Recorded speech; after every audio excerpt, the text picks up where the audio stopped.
The Angle Slam. Podcast. That was delayed. Did it again. Hello all. We take 2 of that. Yeah, we screwed up the first one because for some reason sound dropped out, so we apologise for. Yeah. The thing is, I said in the take 1 that Mr. Mason here has a cold, and yet his pitch was almost perfect in take 1. This time, it was alright. Yeah, I was kind of rushing through it because I just want to get this done so I can go and fall asleep on the sofa. If I'm completely honest. Fair enough. That's fair enough. So yeah, let's dive through this for Mr. Mason. Yes. I don't think there's any deaths or anything like that. So. No, so standard as always, like, subscribe, find us on all the usual stuff, SoundCloud being the main one, YouTube as well, and loads of other things. You know this deal by now. So I suppose we just kick in with Hell in a Cell, a pay-per-view that I really wasn't that fussed about, and actually ended up being quite a nice surprise. Yeah, the last few weeks, I'll admit, I've kind of fell out of the wrestling circle, as in what I watch and what I kind of keep it up to date in the back of my head, in the peripheral vision on Facebook and shit.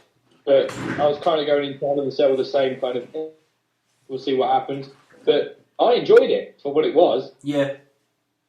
So, I didn't watch the pre-show. I don't know if you did. No, I mean, I never do. It was R-Truth versus Gulak. R-Truth won, doing a load of Cena moves. Gulak deserves better. Let's move on.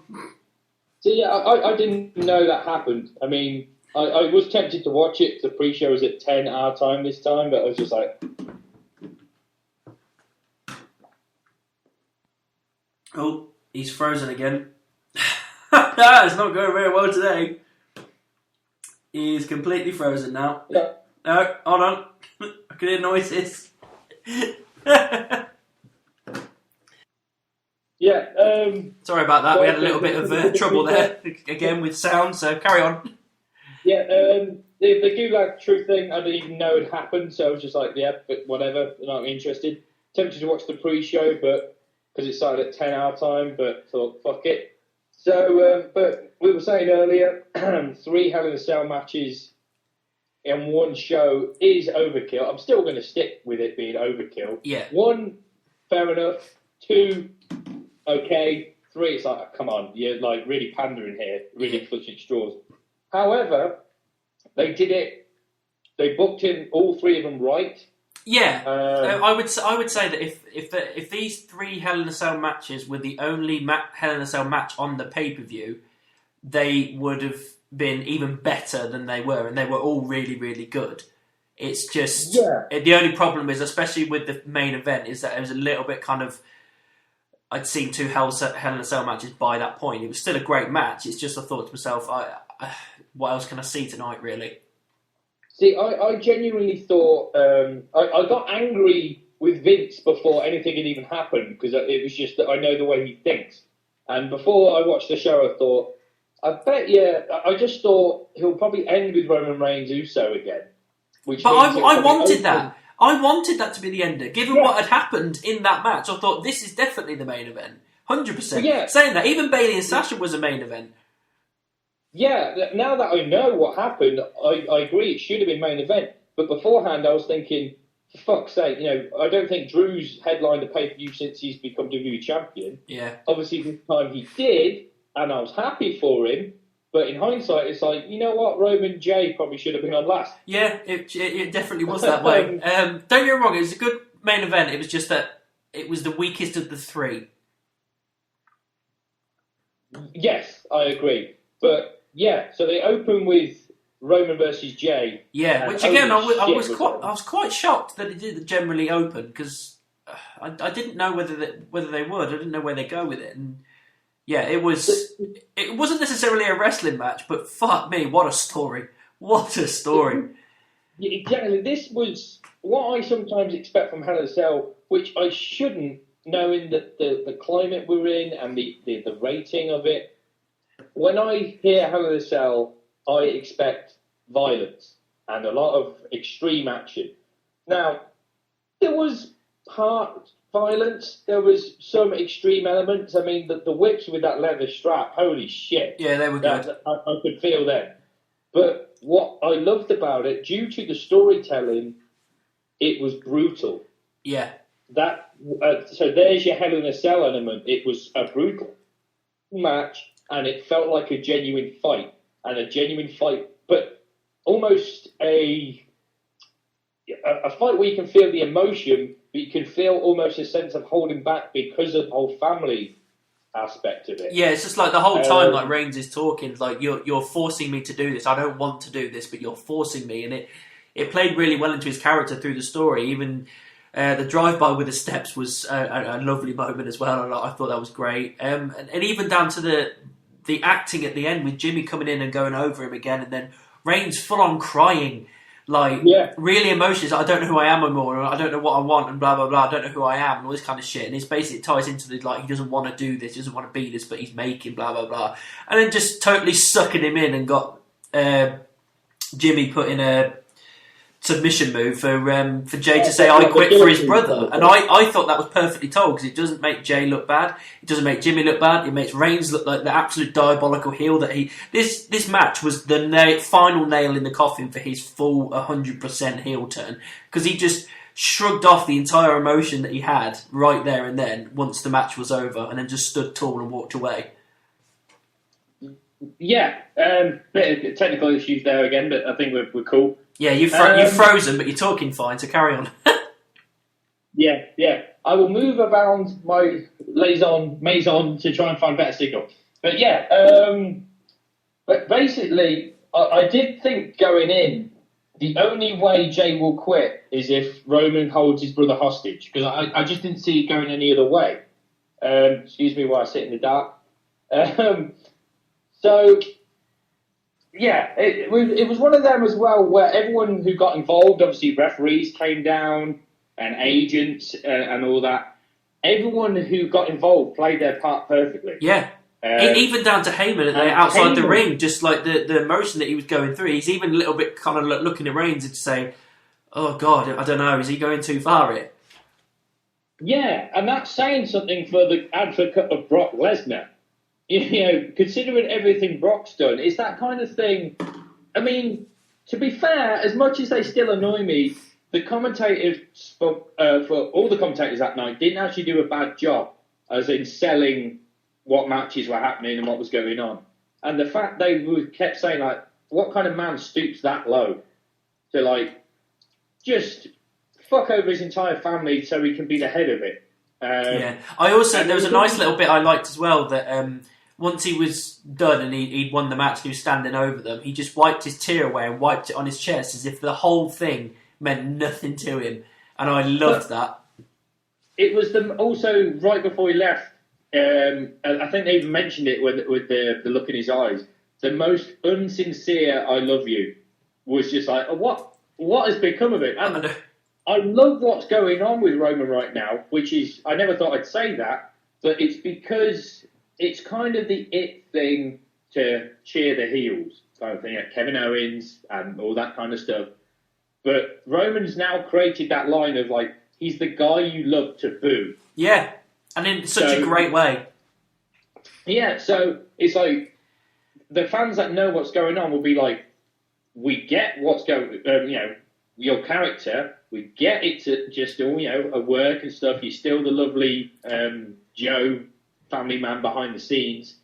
We could cheer you, but you're doing that good of making us hate you, we're going to boo you because you're doing your job right. Yeah. So I loved the fact that the Wild Samoans came out at the end. Yeah. To be honest, when they came out, I was like, all right, here we go. They're going to bollock him or something like that and tell him that he's an arsehole and he shouldn't be doing this and that. But the fact that they swerved us and really went the other way with it and just kind of cemented him, like, we class you as the tribal chief. Like, they put the lay over him and everything and stood tall with him at the top. I was like, right. So they've just, like, accepted that he's at the head of the table, and that's amazing. Yeah, it's that kind of Samoan heritage of, you do whatever's necessary and fight your way to the top. And that's exactly what Roman did. He did what was necessary, whether it be, like, trampling over his own cousins to get to the top, and that's the way. Almost Mandalorian then. This is the way. But the Heyman stuff, I think it's kind of overshined a little bit because, again, there was that look Heyman was giving him up the ramp of like, who are you? What did I just see? And it creates that context of like, would Lesnar even do that to his own family to get to the top? Yeah. Reigns gone to another level that we thought, Lesnar wouldn't even stoop to. And then there was, I think when he had the steps over Jay, he was telling her, just acknowledge me, all that stuff. And Heyman's there going, yeah, you're the tribal chief, Roman. Just end this, you're the tribal chief. Like, just the way he treats him, like, shut your mouth. Yeah. I don't want to hear it off you, I want to hear it off him. So this isn't even a respect thing between Heyman and Roman. It's almost like he's using Heyman. Yeah, he's using Heyman as a means to an end. Yeah, he's just like, yeah, okay, Heyman, you want to be with me? You want to stand in my spotlight? Fine, but remember, it's my spotlight, and that's it. So I did start a kind of fantasy booking in my head because once I saw the Wild Samoans out there, I just thought, where's Rikishi in all this? Yeah. If they're really going to make it a family thing. So if Rikishi comes out on SmackDown and confronts Roman and says, look, my uncles and brothers, cousins might fall in line, but me and my children won't. We're not out the family, we're turning our back on you. If Roman just like Superman punches the shit out of Rikishi, that will plant seeds for a possible future story with the Usos again. Maybe not right away. I think they need to let it cool down for a bit. But they've got to do his bidding now, otherwise they're out. Well, this is it. They might just go, we're not falling in line, we're not leaving the family, we're staying the family, we're turning our back on you, fuck you, kind of thing. Yeah. I just thought, what if, again, another slow build of, you could have this time, maybe in January at the Rumble, Jimmy get his shot at Roman, look like he's going to do it, Jay screws over Jimmy in that sense of like, what makes you think you can do what I can't, kind of thing. That brother thing, you have Uso versus Uso at WrestleMania. For that entire year, you keep the build-up of their solo characters going. Jay gets over as the heel, Jimmy over as the face. Then eventually at Mania 38 or something, you got Roman versus Jimmy versus Jay for the Universal Championship, and one of the Usos finally gets their moment at Mania. Well, I mean, it depends on how long you want to keep Reigns with the title. I mean, I still think it steers towards him versus Rock, but again, that depends on Rock, really. I think it's only going to happen if crowds are back. If it is him versus Rock, I'm still down with Roman winning, and at the minute, I'm cool with Roman having a very long reign. Yeah, as long as he keeps up this kind of character, then yeah. As long as they don't make it go stale, as long as they keep their finger on the pulse, give me more. Yeah. So yeah, all in all, I thought, and once again, another great story told, and probably the match of the night for me. I'd say it was one of the best matches of the year. Again, it's incredible. Yeah. Now, probably to move on to the worst match of the night. Elias versus Jeff Hardy. It's just pointless. Like I literally don't have anything to say about this other than why did we bother having it? Because it's all a match based around him running him over a car, which we know for a full fact he didn't, but he just seems to believe that he did. And then for Jeff Hardy just to get himself DQ'd by smacking him over the back with a guitar, just like that just doesn't make sense to me. Like nothing really got going, nothing really got interested me. That's all I got to say on it. It was boring, it was pointless, and it was just a filler. Yeah, the thing is, I just was watching it like, why couldn't this be in the pre-show? Yeah. And gave, fair enough, we had a bonus match thrown in that we'll get to later, but it's like, you could have gave all these other matches more time. You could have not done that stupid Ruth Gulak thing that apparently happened. Well, I mean, you say that, but I think the 3 cell matches all went on slightly too long. If they'd have cut about 5 minutes out of each one, they'd have been perfect. Personally. Possibly. Well, instead of just having Jeff Elias... The thing is with Jeff Elias, the 2 things I took from that was if you have this, imaginary wrestling dictionary and look up generic match in there, you've got a photograph of Jeff versus Elias. That's all it was. Yeah, it really was. Didn't. And the second thing was, it meant nothing. There was nothing on the line. There was no character development. The only thing I thought might be the start of a slow character development was Jeff hitting Elias with the guitar. Like, is this his way of snapping and, not going back on the bottle again. But there's rumours that he wants to bring back the Willow character from TNA. Right. Now, and that was like almost, it's kind of the yin to Broken Matt Hardy's yang of like his version of it. So if you want to do that, fine, because a part of me thinks Jeff needs a bit of a character revamp. Yeah. But yeah, clutching at straws there. So match was pointless. Well, yeah, I just thought you've got only the one. You haven't got many matches. You've only got the one women's match. You've got no tag title matches or tag team matches at all. Why don't you put in the women's tag title match there? Yeah. Then you've got a tag team match and the women are on it again. Because at the minute, it's a predominantly male-dominant card apart from Bayley versus Sasha. So, it just seemed like, we're going to throw this in as a filler. It's like, you realise you've got other championships and other series you could be getting on with? It was just cadden fodder, weren't it? It was pointless. Yeah. So, Jeff lost, by disqualification. And that was that. It just really didn't mean anything. Yeah. Next was the Money in the Bank contract match. Yes, now this, going in, it was a match I wasn't that fussed about. I do like Otis. I did like all the Law and Otis on... yes, I thought that was funny. I quite liked that. That was endearing. He's a funny, comical character. It worked fine. Personally, I would have gone with Morrison rather than Miz to take the spot, but... Whoa! My seat just gave away. Nearly a moment there. Nearly. But I would say this was quite a fun match. It did what it needed to do. Morrison getting ejected was good. He's got all these kind of moments to shine. I was shocked at the Tucky heel turn with him hitting him with the case, and obviously that caused Miz to win, which is fine, I suppose. It's kind of annoying that they clearly had no direction for Otis other than it was funny to put it on him, and that was it. But looking back at it now, I was shocked that Tucky turned heel, but because I wasn't paying full attention to it. If I look back at it now, he did get himself into position quite early on. So it was just if you look back at it again, it's so obvious that he's about to do something. But because I wasn't fully paying attention to it, because I wasn't 100% invested in the match, I missed out on that moment. But I noticed it straight off the bat because from the get-go of the match, I went into the match a little bit like, you know what, I really don't know which way this is going to go. This could be great for Otis if he wins it because it carries on his momentum, makes it more legitimate as the Money in the Bank winner. But at the same time, I kind of wanted Miz to win.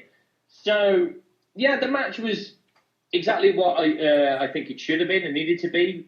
But while Morrison kept getting involved and trying to distract and all that, I did notice straight off the bat, Tucker's not getting involved himself here. Surely he'd be telling Morrison to back the fuck up. Yeah, because there's a couple of times that they said with Morrison getting involved, and Tucky just kind of stood on his side of the ring and didn't really, drag him off and say back off. You know what I mean? Just kind of let it happen. That's when I was like, I smell a rat going on. Yeah. And obviously Morrison got ejected, and I noticed straight away he's like, Tucker was there, standing by the side of the ring, making sure the briefcase was near him. I was like, okay, I get what's about to happen. So it happened. I'm happy with the result because I think Miz is a more legitimate, but the thing with Otis being Mr. Money in the Bank, it was whenever he cashes in, no one really believes Otis is going to win. No, especially with the caliber of people that are WWE champions. You know what I mean? You look at it and say, well, there's no way in hell. But the problem is that Vince really likes him. And that's why I generally thought Otis was going to win this, because apparently Vince is really, really high on him. But, I think this just proves that they generally didn't have a proper plan of how they were going to execute this cash-in. So they changed it. No. But the fans are like Otis as well. But it's all about timing. You don't want to pull the trigger too quick. And the problem with a comedic character like Otis is if you pull the trigger too quick on a brand new comedy character, it makes the product seem comedic of we'll just throw on anyone because they're stupid and they make us laugh. You got to be careful there. Where things like Karrion Kross, who come in where they're not a comedy character, they're all business and deadly, it's more like holy shit, who's this guy? Where did he come from? He is all business. I'm paying attention to him. It doesn't work with the comedy character aspect. But with Miz, fair enough, the champions at the minute are dominant, and Miz is exactly like built like a brick shithouse. But because of his character and what he does, we know he's a dirty player. He is that kind of character. Like, he could cash in and potentially win at any time. Well, plus he's this time round, he's got Morrison with him as well to kind of help him out. Yeah, it's a more credible Mr. Money in the Bank. No offence to Otis. Yeah, I would say. I'm still not sure that they've actually got a full plan for Miz either. I just think they moved it over to him because they think it's a little bit easier to plan something for Miz than it is for Otis.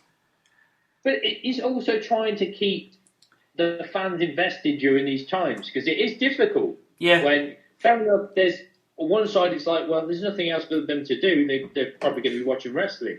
But at the same time, it's so not the same. And after months and months of like empty arenas, few fans here, Thunderdome, it's kind of like, all right, we want to get back to the real shit now, which we just can't. Yeah. So, what I kind of thought, okay, what happened there was Tucker straight away explained in an interview afterwards why he did it. Yeah, I'm surprised that we got that, because I thought we'd have to wait until the next show, Raw or SmackDown, whatever it is. But yeah, they got into a full brawl and then Otis chased him off, and that's the last we saw of them. But I don't mind it, because they've kind of sown the seeds, because they're both on separate brands, they can't get at each other. So it's probably a good idea to start it straight after the match, because now the next time they're going to see each other is in Survivor Series, which I'm kind of hoping that they're part of the teams, the opposite teams. Yeah, and they that can makes sense. Yeah, it makes sense. Get at each other, then they can have a bit of a scrap there, but then they can't see each other again until the Royal Rumble.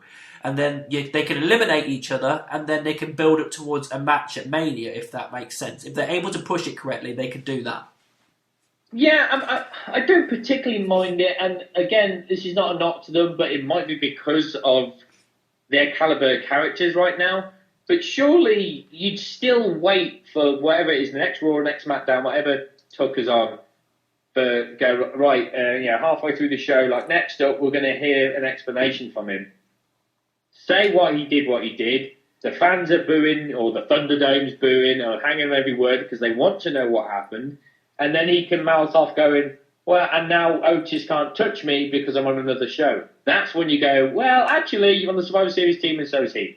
And it's that whole pop of like, yeah, fuck you, you're going to get yours. Yeah. So, again, that was a good example of maybe pulling the trigger too soon. Yeah, could have been. We'll see. We'll have to see. Yeah, before I know, they might have gone, actually, we need to make up a bit of time here, or so-and-so isn't ready. Fuck it, we're going to have to do this interview promo now. Yeah, or whatever. You don't know what was going on behind the scenes. Yeah. But, so after that was the women's Hell in a Cell match. Yes, now going into this, I was, with Bayley and Sasha, I was on the fence about whether we should be having this match right now, because it seemed like it was a blow-off match to the feud, and we've all agreed pretty much that this has enough traction to get to Mania. It really does. Having said that, it rivals their match at NXT. I think it is one of the best matches that the women have put on. I think they did. Again, I think it went slightly too long, but that's the only thing I can pull away from it. The whole match was built perfectly around all the weapons, all the emotion behind these two. They did everything they needed to, loads of spots. I mean, especially from Sasha, she was going nuts with it. I mean, is it a Hurricane Run that she does?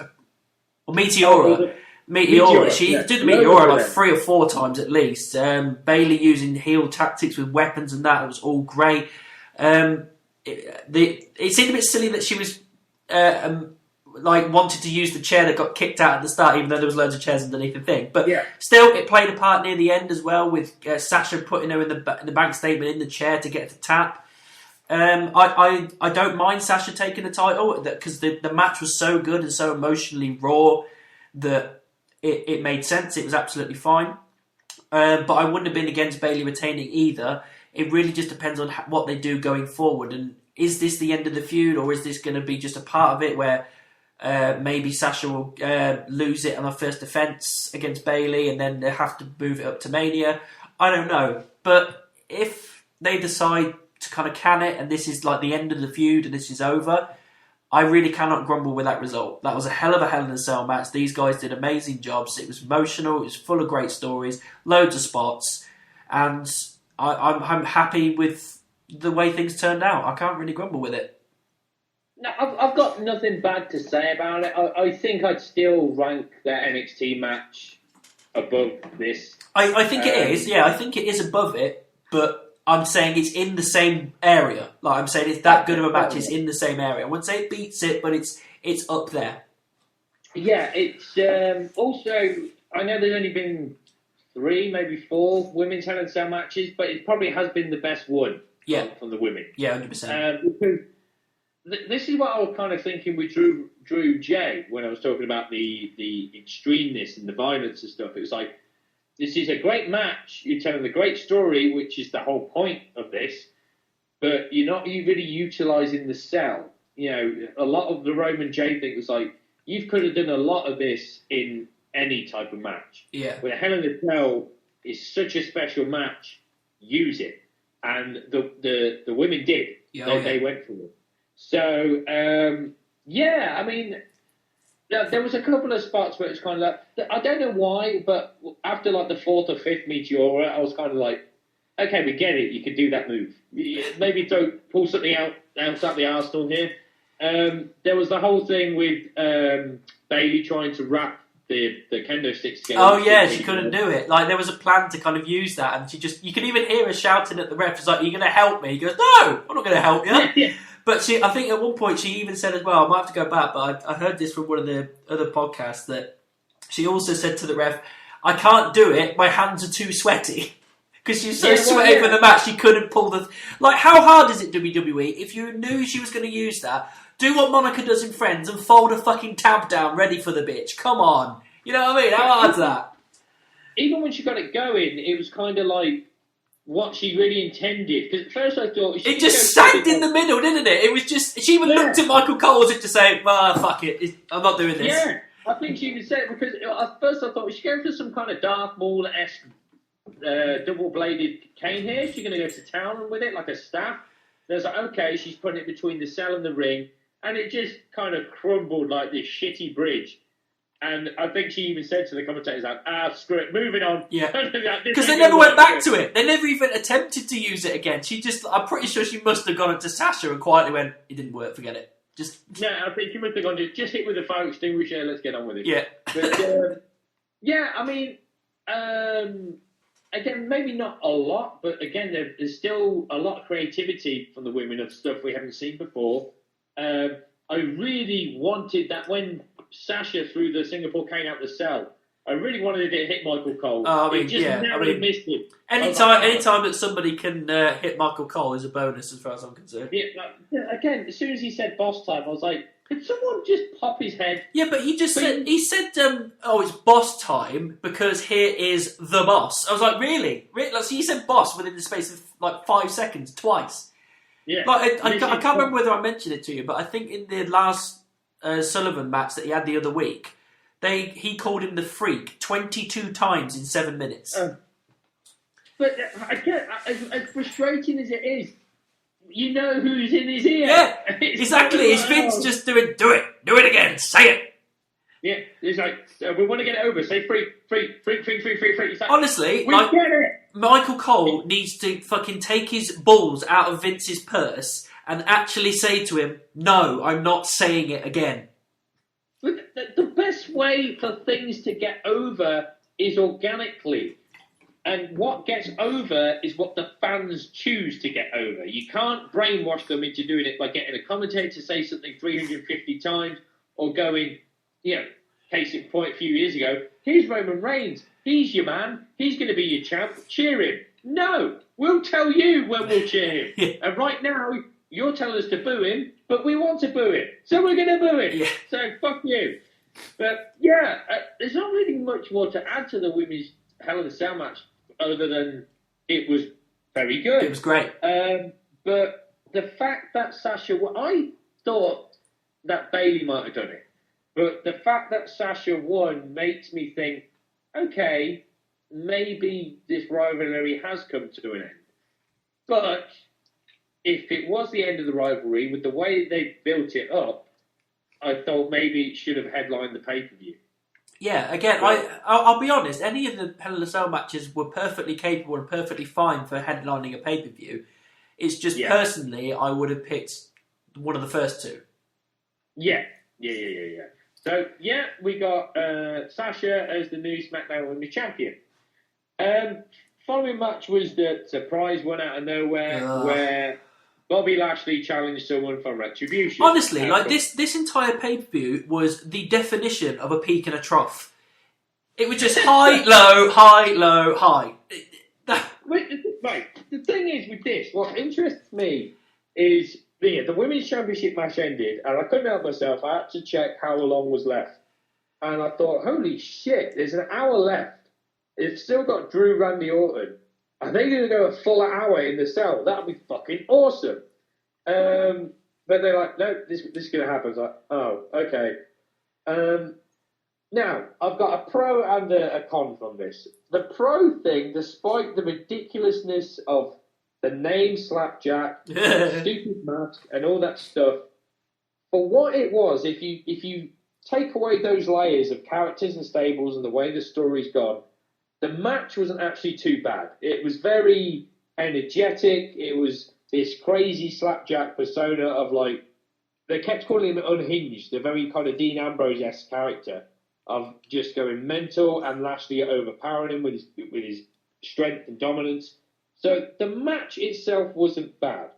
The problem was, like I say, you put the layers back on, they've kind of fucked up the whole Retribution thing. Well, yeah, this is the thing. This is why I can't agree in the fact that you thought it was a good match, because, yeah, like I say, if you strip everything away, it probably was. But the point is you're invested in characters, and they've absolutely destroyed what it was to be in Retribution. They've just decided they haven't got a plan for them. They've relegated them to the mid-card. They've given them stupid names. They've done nothing since Ali's been in charge except lose. So why would I be fucking invested in just a random one of the members taking on Bobby Lashley? You look at it and go, it's a foregone conclusion. And it was. And even when Retribution got involved, Lashley was pretty much able to fend them all off by himself. By the time that fucking Hurt Business got down, he was pretty much done. And then fucking Ali jumped in the ring and then fucking scuttled out like a scared little cow. You know what I mean? It was stupid. It was pointless. It didn't need to be there. And it's done another nail in the coffin for Retribution of just showing how little investment, how much they care about this stable. They've put it down in the mid-card and they have no intention of getting it any higher. It was, the story and the whole point of it, I agree, completely pointless. What interested me a little bit was when MVP said, just for a little bit of, add some more zing to it, we'll put United States Championship on the line. I thought, at that point, before Slapjack came out, because Lashley said, I don't care who it is, just bring him out. I thought, if Ali answers the challenge, possibly they could take United States Championship. Yeah, he should have, though. He should have answered the challenge. Why wouldn't you? Yeah, I mean, it would have made it more... If Ali had answered the challenge, and if MVP said, let's, not have anyone ringside, Ali could have still gone, fuck that, come out, had Retribution beat him down first, Hurt Business come out, fight Retribution, and in the chaos, Ali could pick up the pieces of Lashley and win the United States Championship. It would add a bit more flavour and development to the story. Yeah, it'll make it look like that they actually care at least a little bit about Retribution by putting a title on one of them. Yeah, so what I took from it was, like I say, I agree, wrestling or WWE is all about story and character. That's just, it is. Without story and without investment in character, you wouldn't watch it. But for a pure wrestling match, I thought if it was in one of those kind of scenarios of I don't know, sometimes they have dark matches before the actual show of here's some new blood we've got, we're testing them out in front of crowds, let's see how you react to them and what you think. Which, again, would have been purely based on their wrestling ability if they're new blood. I know they're not new blood, but as a wrestling match, I thought they did okay. they were kind of going in at a dead end. They must have known, doesn't matter how good we wrestle tonight, the fans aren't invested in us. And what the major point of that is, even after everything had happened, I was like, okay, Retribution are definitely heel. What are the Hurt Business? I don't know. I quite like the Hurt Business, the fact that they're kind of in between. They're not necessarily being full heels, but they're not full face and everything. They're basically like, look, we're here, but we're not doing this shit for free. Yeah, they're very neutral stable. Yeah, and I quite like that, because I enjoyed the Hurt Business. It's just Retribution. Like, I guarantee that Ali's going to do another promo, and he's good at promos. He is good at promos. The crap that they give him, and he does make it sound better. I guarantee that he's going to come out and to do a promo acting like they're still a force to be reckoned with. And I'm sorry, but you're just fucking not. You're not a force to be reckoned with. I don't believe that any of you can do anything of note. Yeah, some state, I really don't know what to make of the Hurt Business right now. To be honest, I do like them all individually, or always have. So Lashley, maybe, but. You know, I'm trying to get my head around of like, okay, really buying into them being a dominant stable. I'm not exactly there yet. As far as Retribution, I just look at every single one of them, because a lot of them I know from NXT anyway. And I just think, you know, the point of the Shield and Stables were like that was like, let's build this stable up, build these characters within the stable, and when each character is strong enough, they can split up and flourish. And that's exactly what the Shield did. Yeah, the Shield was a fairy tale story as far as building up new guys and then making their own stories on their own. They did it perfectly. Perfect story, yeah. Retribution, I just keep looking at each and every one of them going, you'd be so strong on your own already. Yeah. Not just because of NXT, what NXT did for you, but for those like... I don't think I know who Slapjack is or who he was in NXT or whatever. But with that kind of character that he was, of this very almost Tasmanian devil kind of thing, you're going to pay attention to it. And with the size of someone like, I can't remember if it's Mace or T-Bar now, but T-Bar, the one that Dijakovic is playing.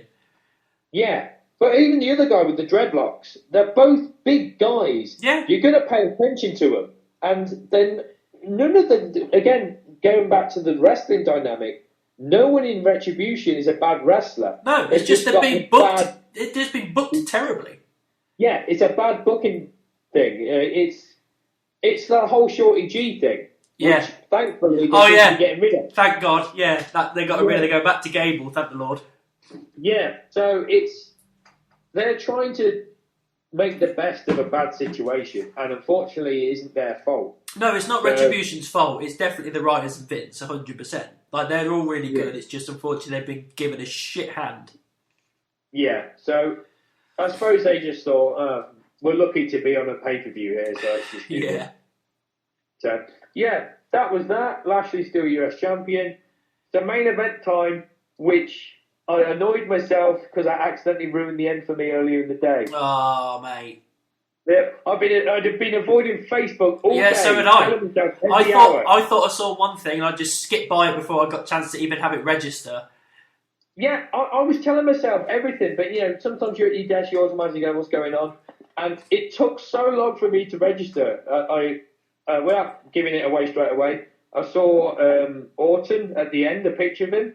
I was like, I've never seen that picture of him. Oh, that's why. Oh, fuck. But, I mean, on the back of that, as soon as this was obvious that this was going to be the headline match, I think it made it abundantly clear that something big's got to happen. And with that, the first thing I thought is, right, Orton's winning then. Because this is their third match. They've had a trio of matches. He's lost both matches, and he lost to Keith Lee as well. So it's just kind of like, well, does he really deserve to go for the championship again? But he is. So it's like, well, if he's going for it again, then surely he's got to win. And as soon as they put him in the headline spot, it was like, definitely he's going to win. Having said that, I really did enjoy this match. Again, I still think it went on a few minutes too long. The going on top of the cage thing was fun, but ultimately pointless. Like, they went up to the top to goad him up, and then he gets his little lightsaber pipe out and starts swinging at him. Yeah. Then he just starts climbing down the other side of the ring and throws him off onto the announce table. Which, is fine, but you didn't need to go over the top to do that. No. Apart from that, everything else kind of worked fine. There was a lot of sadistic movements from Orton that was really good. There was loads of cage spots and everything, so they utilised the cage perfectly fine. I would have liked them to utilise the out-of-nowhere RKO Claymore kind of thin story they've been telling through their matches. They didn't really utilise that much. But the guys did really well. I really enjoyed it. It is a shame that Drew's reign has come to an end with Orton picking up the win.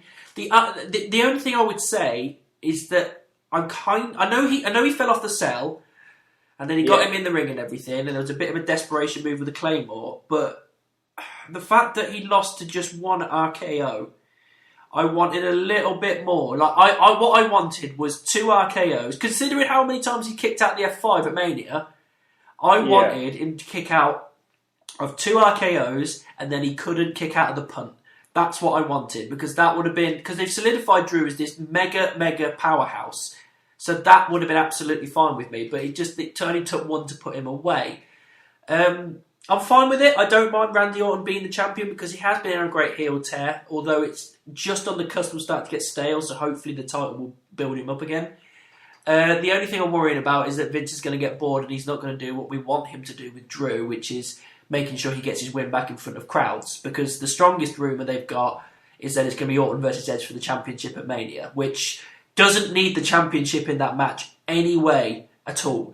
I'd rather have it where Drew can get his win back at Mania, because that's what he deserves, because he's been amazing through these times. He's been a great champion, and he's been dealt a shit hand, so I'd like him to get a win back. Outside of that, I enjoyed the match.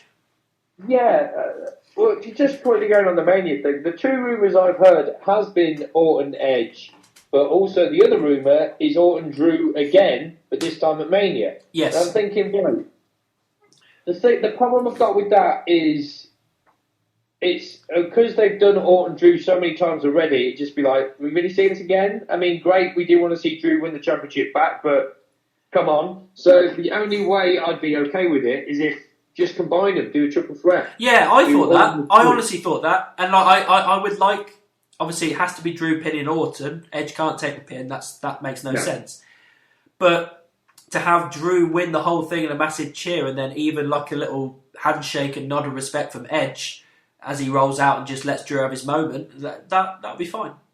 Yeah, don't get me wrong. I've got no problem with one more world title run with Edge. If Edge won the world championship, I wouldn't be annoyed. No. But even in my head now, I've got this image of like Orton, setting Edge up for the RKO, and as he turns to like hook the head of Edge, he just looks straight into a Claymore kick, which would take both Edge and Orton out because they're both in the same vicinity of the kick, and that's where Drew can get the pop. But yeah, anyway, the cell match. Yeah, it was okay. Like we said earlier, it probably was the weakest of the 3 that night. But I think a lot of that is to do with the fact that we'd already seen 2 cell matches previous. Yeah. If you'd have switched it out the other way, the result probably would have been the same.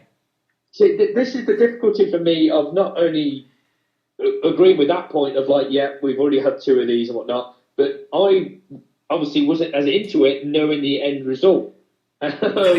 Well, yeah.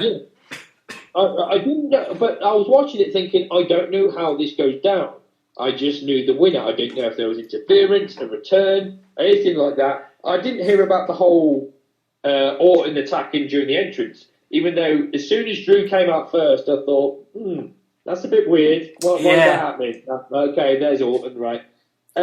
So they did utilise the cell. What I kind of wanted more from, going back to what I originally said, of like, they didn't utilise the rules of the cell, which is pretty much no holds barred, where so they can get the weapons out and stuff. They didn't. They did a couple of weapon spots here and there, like the steel steps and whatnot, but not a lot. So I kind of was watching it going, okay, there was a lot of trash talking, which I liked. It's one of the good things about this whole Thunderdome thing. You can hear what they're saying to each other in the ring. But I just thought Orton's been in a lot of Hell in a Cell matches now. And it just kind of quickly clicked with me of like, I'm watching a generic Randy Orton Hell in a Cell match. This is exactly what Orton does in every cell match he has until, like you say, they went up to the roof. Yeah. Which was pointless, but as soon as he got the clippers to take the chain off, I'll admit, I did perk up of like, here we go. They're going to go outside the cell. Oh, they're going up the cell. I sometimes hate myself for seeing things I don't want to see, like when they were going down the cell, just 4 little platforms there for their feet to go on. Have you never noticed that? Oh, I did. Dude, no, mate, that's been like that for years. Oh, no. The thing is, I've noticed the holes in the cell, but I just noticed perfectly where they... that's what they're for. Yeah, that's what they're for. Just those 4 fans. But that, to me, just already thought, like, gave away the spot that was about to happen.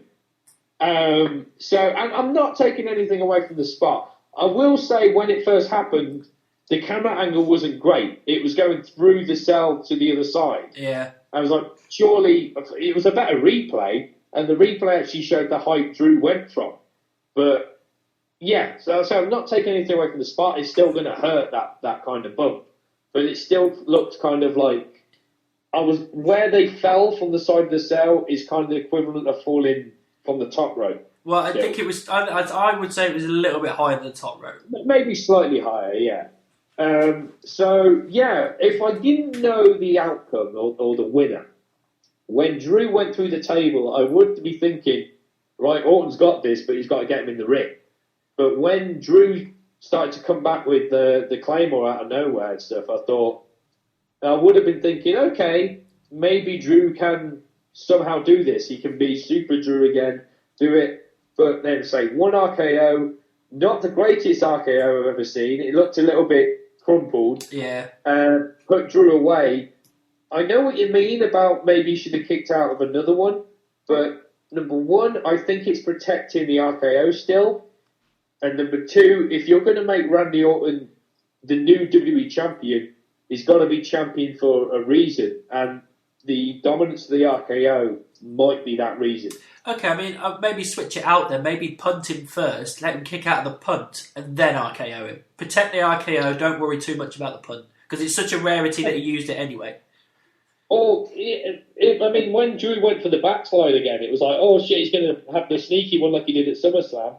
It would, yeah, like I said, maybe if not the punt, when Drew's trying to gain the momentum back, either an eye gouge or a low blow to solidify that, Orton's heel, we all know that. So a low blow would have worked for his character. It's legal in the hand of the cell. You could have just kicked Drew in the nuts, RKO, good night. Yeah. But... And I'm not, again, this isn't us knocking it, it's just, just a few little tweaks you could have done. Yeah, cut the tweaks just to, kind of put the finishing touches on the match. Yeah, but as far as Drew not being WWE champion anymore, I'm fine with Orton holding the belt. 14-time champion, he's got to be doing something right. So as far as Drew not being champion, I just think the timing's right. I think the reign went on. It could have gone a little bit longer. Yeah, but that's the thing. I didn't want it to drag too much, but I didn't want it to drag too much in a way that I want to make sure that he gets his win back. But again, this is all dependent on whether we actually have fans at the next Mania, because we still don't know whether we will. No, I mean, I take it. I know you probably haven't watched Raw yet, but the whole Survivor Series gimmicks. The same as it was last year with Raw versus SmackDown and whatnot. NXT apparently not part of it this time. Oh. Which I don't know why. Well, that's a shame because I was really looking forward to the triple threats. Yeah, well, I think a big part of it is obviously Finn's injured. So that's true. He wouldn't have to do shit. So, but yeah, they go with the Raw SmackDown thing with the champions and stuff. If Drew had retained, you would have been getting Drew versus Roman. And I think they're keeping that on the back burner as because the problem is they're both built as powerhouses, but I know Vince's way of thinking, Reigns would take the win there. And I don't want Drew to be knocked down there, but if Orton loses that match, which he will, because Reigns will beat him, it doesn't really injure him that much. No, because Orton is still, despite him now being the new WWE champion, he's still in the position to put the next bit of talent over. And also, Drew Reigns is probably a match fans are already talking about due to their character changes. And it's something you want to let simmer. Yeah, because the last time they were against each other was at Mania a couple of years ago. And that was when Drew was heel and Reigns was face. And it was just, no one really cared because it was a foregone conclusion that Reigns was going to win. Of course he was. It was just a reason to get Reigns on the card. But this time it's very, very different. We both like the positions that they're in, and putting them against each other is something that people want to see. Yes, it's very different because not only have they switched the face and heel turn aspect, but they're very different characters. And these characters will work of like Roman's almost just this horrible bully now. That's all he really is. Where Drew's this kind of like warrior who doesn't back down from anyone. And like I say, they've built him as such a powerhouse. It's that whole, why couldn't he kick Roman's ass? Well, see, I mean, if they can't do the whole Reigns Rock thing and they're not too sure where to go with Reigns for WrestleMania, I wouldn't necessarily be against them to at WrestleMania for the Universal Championship, and that's where Drew gets his win back. Possibly, but I wouldn't want them to destroy all of that momentum that they've built for Roman too early. Yeah, that's true. I suppose, again, it just depends on where they go with it. But the problem is with Vince, he changes his mind so quickly, so that's what I'm worried about. I'm worried that he'll say, yeah, we're going to give Drew's win back, and then a few weeks later he's like, nah, gone off the idea. Yeah, but before we know, he could fall down of a heart attack, and then you never know what might happen. So, Vince, that is, not Roman. So, yes, ratings. Yes, again, as I said at the start of this podcast, it wasn't a pay-per-view I was overly fussed about, bar maybe one match. But it presently surprised me. It did go up and down. There was two matches that were just either pointless and shit.